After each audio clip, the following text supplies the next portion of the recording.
என்னத்த கவலைப்பட்டு மீனவனா பிறந்தாச்சு, என்ன கவலைப்பட போறோம்? அந்த கடலுக்குள்ள போறோம், மீண்டு வந்தா தான் போச்சு. மீண்டு வரலைன்னா கவலைப்பட்டாப்புல யாரு தந்துட போறா? நம்ம கை நம்ம வந்து உயர்த்தினா தான் நம்ம வாழ முடியும். நம்ம உடம்பு வந்து ஆரோக்கியமா பாக்குற மாதிரி இந்த பொருள் நம்ம ஆரோக்கியமா பார்த்தா தான் அந்த 7 உயிரை கொண்டு நிறைய நம்ம ஏழைதான் பார்த்துக்க முடியாது. ஒரு இன்ஜின் வேலை வரும், ஒரு போட்டு கொத்துரும், தண்ணி வருது. அதனால இதை பண்ணி பார்த்துக்கிட்டே இருந்தாங்கன்னா மழை வந்தா என்ன பண்ணுவீங்கப்பா? மழை வந்தா நானே தான் செய்வியா? மழை வந்தா அந்த இது மழை நேரம் எப்படி பேஞ்சு இருந்தா நிலைய மாட்டோம், ரெண்டு பக்கமே சரிஞ்சு போயிடும். சரி, காத்து சேர்ந்து வந்துச்சுன்னா மழை உள்ள எல்லாமே உள்ளதான் வரும். உள்ளதான் வரும். உள்ளதான் வரும். அந்த இருக்குல்ல, அந்த அடியத்துக்குள்ள போய் வச்சு 6 பேர் உள்ள தூங்குற மாதிரி இடம் இருக்கு. அதுல தூங்குவோம். வந்து ஒரு ஆளாட்டம் 2 பேராட்டம் இந்த மழையில நிலையத்தான் செய்யணும். நனைஞ்சுதான் போய் தூங்கிட்டோம்னா ஒரு போட்டோம், காத்து கடலை அதிகமா வந்தாலும் நம்மளுக்கு உள்ள இருந்தா ஒண்ணும் தெரியாது. நங்கரம் கூட அத்து வந்தாலும் நம்ம எது பார்க்க முடியாது உள்ள நடக்கிறதுனால. சரி, அதனால கவனமா இருக்கிறதுக்காக நம்ம போட்டு நம்ம தொழில்னால கவனமா இருக்கிறதுக்காக நாங்க என்ன செய்யறது, மேல இருந்து பார்த்துக்கிட்டு அந்த மழையக்கால அப்படியா நாங்க இருப்போம்.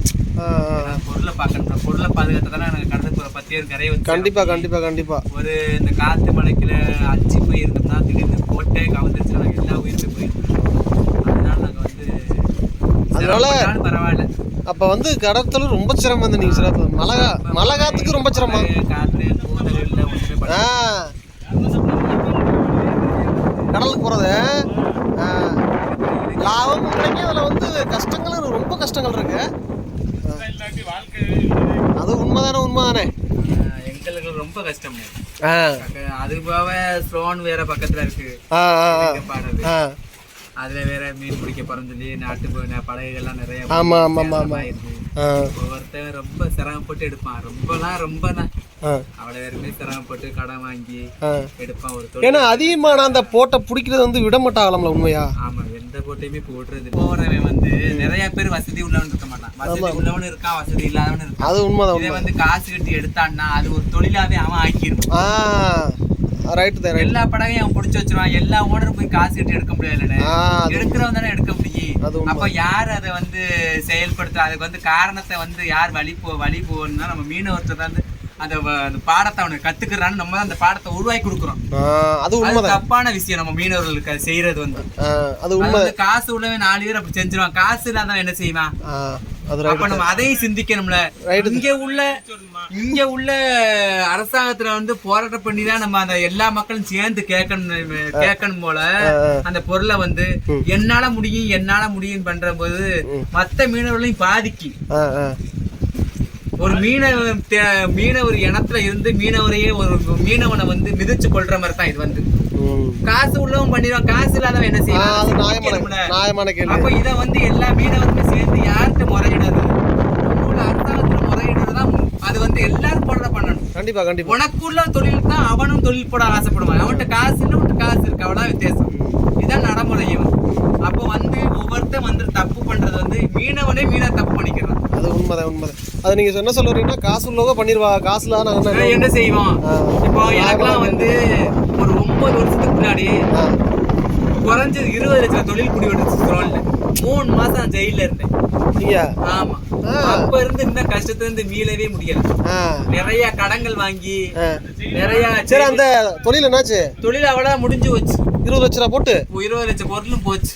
என்ன சொல்றியா? எத்தனை மாசம் ஆச்சு? 9 வருஷம் ஆச்சு. 9 வருஷம் ஆச்சு. நம்ம வீட்டு அரசாங்கத்துல 9 வருஷத்துக்கு முன்னாடி 20 லட்சம் ரூபா போட்டு வச்சிருந்தீங்களா? வச்சிருந்தேன். ஆனா போச்சு, அதோட எல்லாம் போச்சு. 3 மாசம் ஜெயில.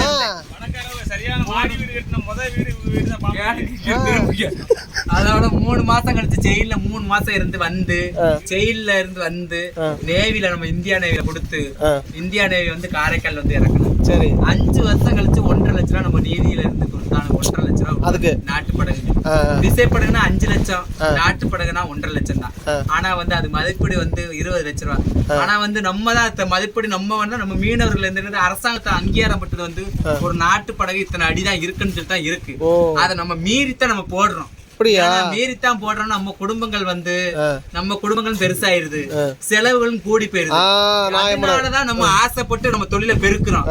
ஆனா தொழிலை பெருக்குறது நல்ல விஷயமா இருந்தாலும் நம்மள வச்சு ஒரு 10 மீனவர்கள் சேர்ந்து வருவா கடலுக்கு. அதனால நாங்க பெருக்கிறோம். ஆனா வந்து நாட்டு படகு இத்தனை அடிதான், விசைப்படகு இத்தனை அடிதான் நம்ம ஒரு கணக்கு இருக்கு.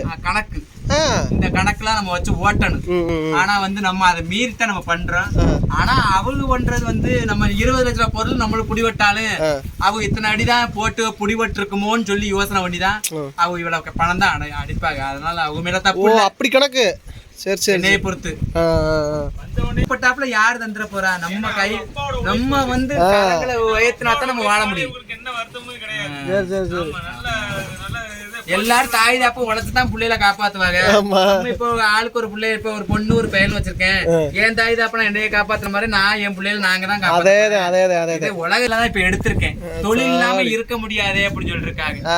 இதுல எத்தனை பேர் போவியா? இதுல வந்து 7 பேர் போறோம். 7 பேர் போவியா? இதுல தங்களுக்கு போவீங்களா? தங்களுக்கு தான் 10 நாள் 8 நாள் 7 நாள் 6 நாள் கிடக்கும். ஆனா வந்து பாடுகள் ரொம்ப குறைச்சுதான் வருது. 1,90,000 80.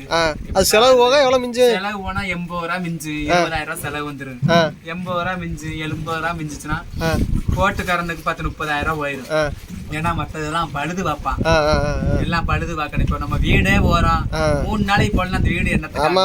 அதே மாதிரி இந்த போட்ட பழுது பார்த்தா தான் நம்ம கடலுக்குள்ள போய் தொழில் பார்க்க போறோம். அப்போ ஒரு தடவைக்கு ஒரு தடவை பாப்பில எதையும். ஆமா, பழுது பார்த்துக்கிட்டே இருந்தா தான் நம்ம கடலுக்குள்ள போயிட்டு திரும்பி வர்ற ஓட்டுலனே. பழுது பார்த்தா தான் நம்ம இது நல்லா ஆரோக்கியமா இருந்தா தான் நம்ம கரை வந்து செல்ல முடியும். நம்ம உடம்பு வந்து ஆரோக்கியமா பாக்குற மாதிரி இந்த பொருள் நம்ம ஆரோக்கியமா பார்த்தா தான் இந்த 7 உயிரை கொண்டுட்டு வர முடியும் கரைய. நம்ம ஏனதான்னு பாத்துட்டு போக முடியாது. ஒரு இன்ஜின் வேட வரும், ஒரு போட்டு பொத்துரும், தண்ணி வரும். அதனால இதை பழுது பார்த்துக்கிட்டே இருந்தா தான் நம்ம எப்படியும் கடலுக்கு போயிட்டு வந்தோம்னா 10,000 5,000 பழுது பார்த்துட்டே இருப்போம். பழுது பார்த்தா தான் அந்த பொருளை நம்ம பாதுகாத்த முறையா இருக்கும். லாஸ்ட்ல இதை பார்ப்போம் பின்னால சொன்னோம்னா 1 வருஷம் கழிச்சு பார்க்கும்போது 1 லட்ச ரூபாய்க்கு பாக்குறது வந்து வேலை வந்து 2 லட்ச ரூபாய்க்கு அந்த லாபத்தை வந்து இந்த செலவுல போட்டுறியா? இருக்குமோ ஒரு 20 வருஷம் இருக்குமோ. அப்ப அதை வந்து இந்த பிள்ளைகளத்தானே வளர்க்க முடியும். அதே ஓராத்தானே பிடிக்கிறாப்ல மரண ஓயாமையா யூடியூப்ல கடைசியில முடிச்சிருவோம். கடைசியில என்னென்ன எவ்வளவு பிடிக்கிறாப்ல முடிச்சிருவோம். இதுதான் எங்க வாழ்க்கையில. அப்ப வந்து நீங்க வந்து லாபம் கிடைக்கிறது வந்து இந்த போட்ல தான் போடுவியா? லாபம் வர்றது இந்த போட்லான போடுவோம். போட்டு ஏதாவது செலவு வாழ்க்கையே இப்படித்தான். ஏதாவது செலவு. ஏன்னா எங்களுக்கு இதை தவிர எங்களுக்கு எது வேற எதையுமே தெரியாதுன்னு. அது உண்மைதான். தாய் தாப்ப எங்களுக்கு காட்டுனது வழிபோக்குல காட்டுனது தொழில தான் காட்டினா. அதனால தாப்பம் செஞ்ச தொழில நாங்க பாத்துக்கிட்டு இருக்கோம். எங்களுக்கு வேற எதையுமே தெரியாது. இதுலதான் எங்க வாழ்க்கையே முடியும். செத்தாலும் இதோட தான், வாழ்ந்தாலும் இதோட தான் எங்க வாழ்க்கை. என்ன நாங்களா எங்க புள்ள ஊட்டியை இனிமே மாத்திக்கிறோம். ஏன்னா தொழில் வகையெல்லாம் இப்ப குறைஞ்சு வச்சு ரொம்ப. தொழில் வகை குறைஞ்சது எங்கனால குறைஞ்சதுதான், வேற யாருனாலும் இல்ல. நாங்க கெவியான லாஞ்சியை கொண்டு வந்தது, பெரிய பெரிய போட்டுல கொண்டு வந்தது, பெரிய பெரிய வலையில எல்லாத்தையுமே எங்க மேல தப்பு தான். நாங்க இல்லைன்னு நாங்க சொல்லல, எல்லாம் நாங்களா உருவாக்குனது. அதனால கடல்ல மீன் எல்லாம் போயிருச்சு. மறு பிள்ளைகளுக்கு வந்து எதையுமே சேமிக்க முடியாது. ஏன்னா நாங்களே இப்ப வேதனைப்படுறோம். இன்னும் உள்ள காலங்கள்ல வந்து விஞ்ஞானி காலங்கள்ல இன்னுமே கூடத்தான் செய்வார், குறையாது. இன்னுமே அதிகமான இன்ஜின், அதிகமான மடியை கொண்டுருவாங்க. காலப்போக்கில போக வளர்ச்சியில் கூடத்தான் செய்வார், குறையவே செய்யாது. அதனால நாங்க என்ன செய்யணும், இன்மை வந்து புத்தியோட பிழைக்கன்னு நினைச்சா கடல் தொழில் எங்களோடய முடிக்கணும். என்ன இப்படி சொல்றியா? விவசாயம் மாதிரி நீங்களும் சொல்றீங்க. தொழில் எங்க பிள்ளைகளை வந்து வேலை வெட்டிகளுக்கு படிக்க வச்சு அதை ஒரு ஆளாக்கிறணும். 10,000 உழைச்சாலும் மன. நம்ம ராமேஸ்வரத்து தீவோட தூணே ஒரு நம்ம மீன்பிடி தொழில் தான். அதை போய் இப்படி சொல்றியா? ஏன்னா ராமேஸ்வரம் மீனவர் தொழில் இப்படித்தான் இருந்தாலும் ஒரு பக்கம் இலங்கையில கிடந்து சீரழிவு, 20 லட்சம் தொழில் போகும்போது அந்த குடும்பங்கள் கடந்து வேதனைப்படும் போது, அந்த குடும்பங்கள் கடந்து வேதனைப்படும் போது ரொம்ப சங்கடம். அந்த குடும்பங்களுக்கு தான் தெரியும் கஷ்டங்களை. வெளிப்பார்வையில் உள்ளவங்களுக்கு யாருக்குமே தெரியவே செய்யாது. அவனுக்கு என்ன ஒரு ஓட்டு கூட்டி விட்டா மறு ஓட்டு எடுத்துருவான். ஆனா அவன் குடும்பத்துக்குள்ள உள்ள நுழைஞ்சா மட்டும்தான் தெரியும் அவன் கஷ்ட நஷ்டங்களை ஃபுல்லா. வேற யாருக்குமே தெரியாது. கண்டிப்பா கண்டிப்பா எல்லாருக்கும் கஷ்டம் தான். போட்ட வந்து 20 லட்ச ரூபாய் போட்ட அவன் சேமிக்கப்பட்ட வாடு அவனுக்கு மட்டும்தான் தெரியும். நான் தான் கேட்டேன், நம்மளுக்கு வீஞ்சி போச்சு, வீஞ்சி அந்த மேல உள்ள ட்ரம்மு போச்சு, முடிச்சு விடணுமா?